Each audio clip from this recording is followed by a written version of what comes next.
I barely started listening to Leonard Cohen, and basically Sergio here told me the story that Leonard Cohen was forced to make a record with Phil Spector, Yeah. and really the story is about that is Leonard Cohen was desperate because Columbia put a lot of money into him, and they were expecting him to make some profit, and when he didn't, they got he basically had a drunk night with Phil Spector, and Phil Spector invited him to his house, and he's like, I'm never going to leave, am I?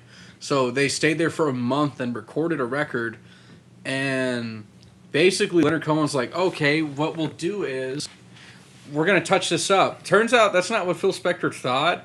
He's like, no, it's good as is. So according to what I read on Apple Music, Leonard Cohen was banging on the studio door, saying he wanted those tapes back because it wasn't done. And basically, from what I also heard, is Phil Spector's like, if you want the tapes back, you got to fucking kill me.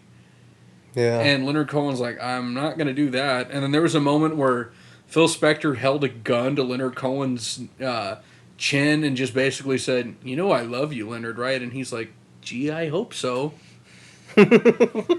So he said later on, his daughter really likes it. The punk scene really likes it. But when he was asked, they're like, would you ever do it again? He's like, yeah, I probably would because it's a part of my music career. And he's like, I wish I would have known that Phil was getting me out of desperation.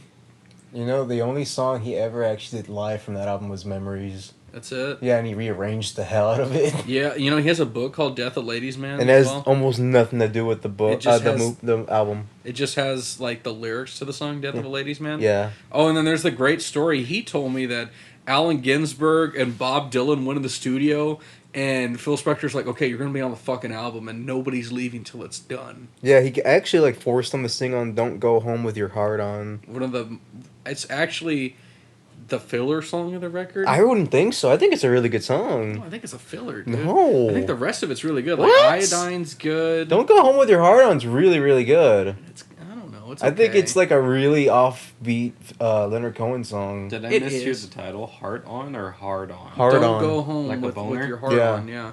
It's He's basically saying, like, if you have a mistress, don't go home to your wife with a heart on, letting her know that you fucked another woman. I think it was he's saying if you have boner, don't go home. Stay at a home if you have boner. I think it's about, like, a kid whose parents are cheating on each other or something. I couldn't remember. Or, like, he says that his mom runs, like, a brothel and his dad's, like, he runs a barbershop. I can't remember the song. You know, I saw a funny review about the album, though. I love how it was basically described as Phil Spector makes the most flamboyant produced Leonard Cohen record you've ever heard in your life.